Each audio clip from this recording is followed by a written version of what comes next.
Okay, and welcome back. In this lesson, we're going to begin starting texturing with our legs by assigning a folder with a customizable mask attached to it. That way, everything we drag in, whether it be a fill layer or a smart material or a smart mask, it will not have to be constantly be updated with its own unique mask. We just simply drag and drop into a folder to help save us some time.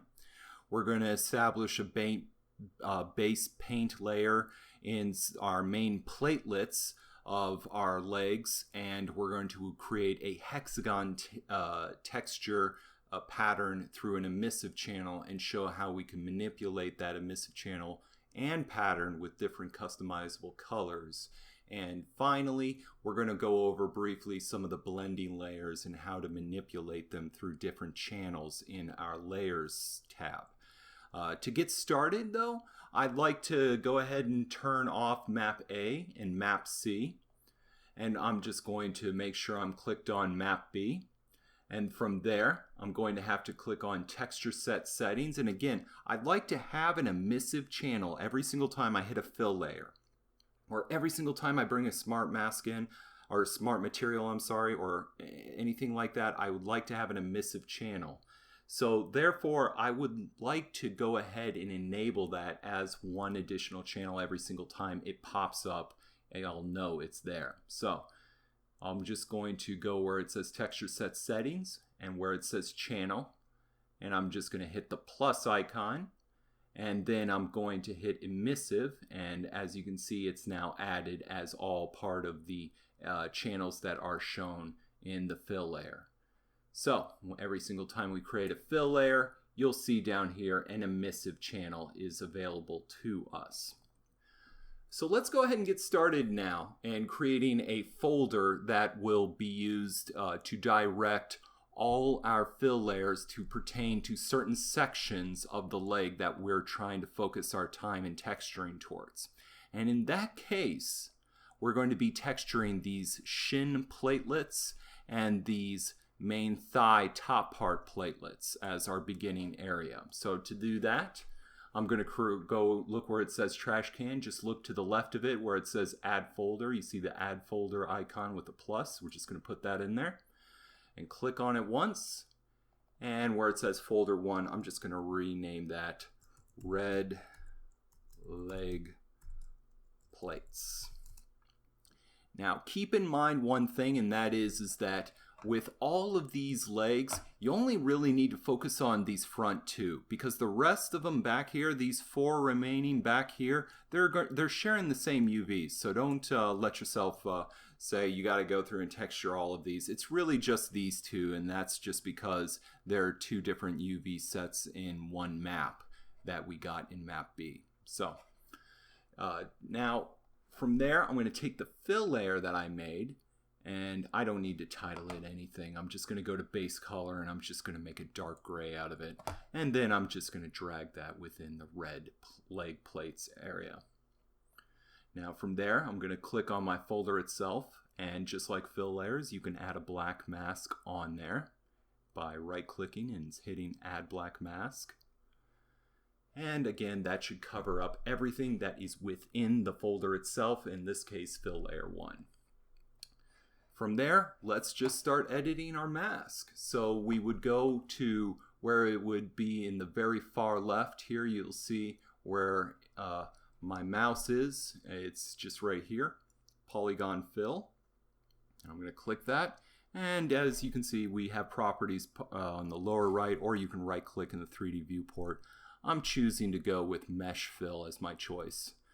And I'm making sure my value is set to white. So all I have to do now is marquee select, and I will be filling in all the pieces that I want this folder to affect. And that's all you need to do from there. After that, I can just delete my fill layer, and I'm going to start with establishing a basic base paint layer. And we're going to do a little bit of editing, and we're going to do that through a smart material first of all, and we're going to do a little bit of editing on that smart material. So to do that, let's just go to our shelf go to where it says Smart Materials and left click on there. Look for Steel Painted Stained. Now that is the one I've chosen for my basic one. I like it. It's a very good metal piece, and it goes very well if you want to put any fill layers on top with variances of change in roughness. It really looks and blends really well. So I'm choosing that one, and I'm going to left click, drag, and drop into the folder, and as you can see, it updates. Now, Smart Material, at this point you should know, but if Smart Material is basically a compilation of fill layers with customizable masks that create a very desirably high quality look.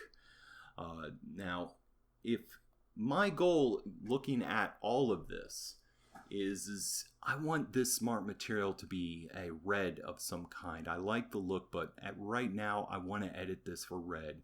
If you open the folder Steel Painted Stained up and look at all of this, at this point with how you see the labeling, you should go to the conclusion base paint is probably where color is affected the most at.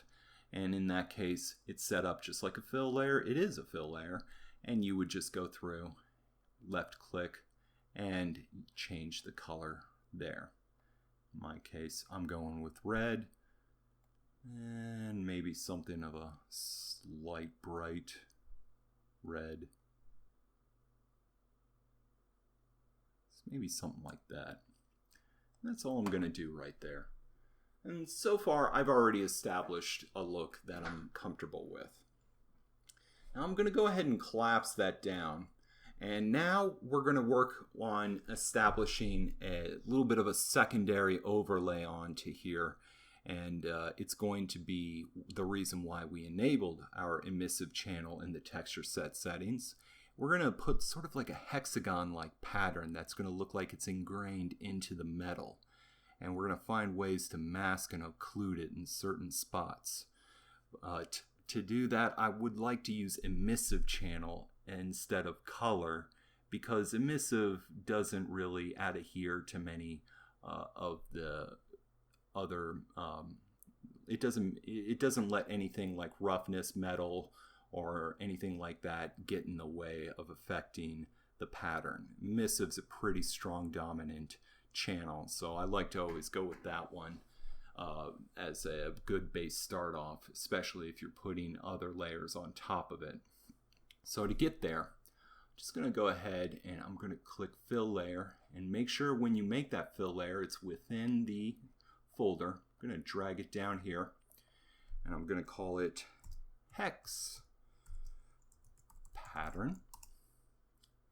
And then with this hex pattern, the whole objective on this now is that we would like to try and get a hexagon texture pattern on here, and we would like it to be in these red areas, and we would like it to be through the emissive channel, and we would like to have control over the color of that through any means possible. So let's go ahead and start by a little learning curve in case we don't understand this a little bit.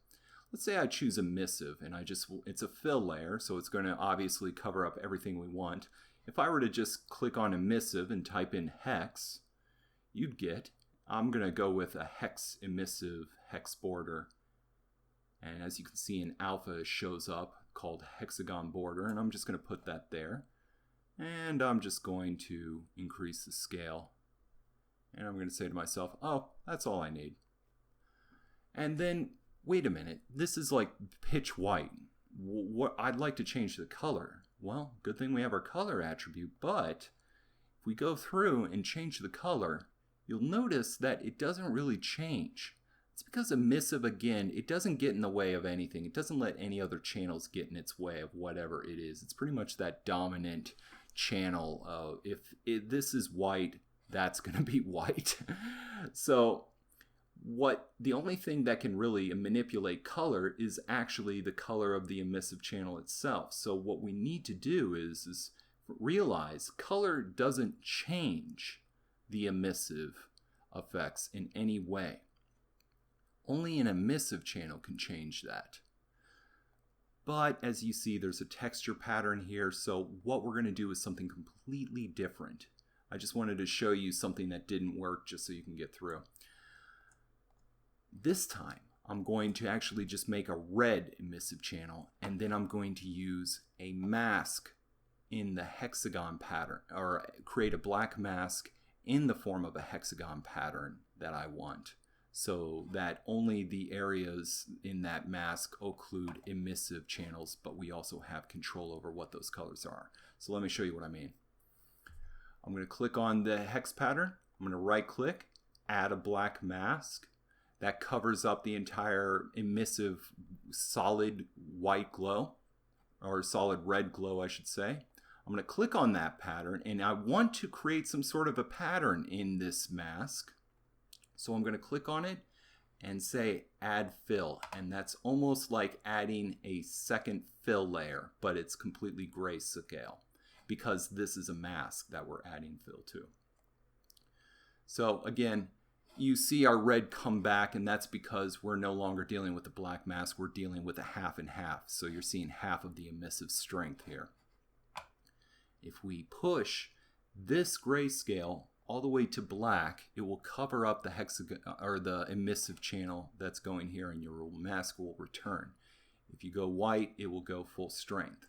Or in this case, you can click on the box itself where it says uniform color, and then there we can put in our hexagon border.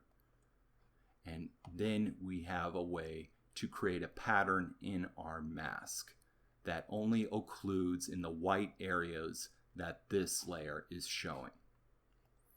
So with that in mind, maybe you need to adjust the scale, and in order to do that, it functions just similar to the parameters in the anatomy of a fill layer where we have ourselves the UV transformations. Let's adjust that scale a little bit more. I'm going to go with 17.71, probably was the one I think was nice for me on. And now I have my pattern. And additionally, we're doing it this way also because we can at least have a little bit of choice in changing the emissive texture. Remember, you can do this with a lot of things. For example, height maps data can be done this way, and it probably will be later on. But I'm going to use red, maybe go with a little bit of a white to distinguish the color a little bit more. And yeah, we got the light value. So as you can see from looking at this, the emissive channel feels like this layer is a little bit foreboding, a little bit strong, and that's going to go back to one thing that I'd like to go over, and that is where we can adjust the opacity of a fill layer. Now, if the opacity of a fill layer is just located in the layers section here, and it's just basically where it says 100. Obviously, if I turn this down though, it's not going to really change the emissive. And the reason is up here. You're set to base. This opacity is only going to affect the opacity of the channel of the fill color, which has already been disabled. So you're not really going to see anything anyways. But if you click on the drop tab and you click on emissive, well, now you can manipulate this color to be something completely different, a little bit more of a hexagon pattern. Now is the part where we start adding in previously learned knowledge to what we've already had. And that is now you can create some folder and bring that folder into here and create a generator if you want, and then you could create another mask. Let me show you. Right now, as you can see, I've taken folder 1, the hex pattern is within folder 1, and there's a black mask over it. That means there's a black mask under the hex pattern. And in this way, I can now take that and paint the mask back in certain areas, like so. Utilizing this concept, we can probably come up with some very interesting and intrinsic ideas for emission. So keep that in mind. That's all that we're going to be doing for here. In the subsequent upcoming lessons, we're going to do a little bit of post effects and work on a little bit of dirt and grime to finish off for this outer armor section.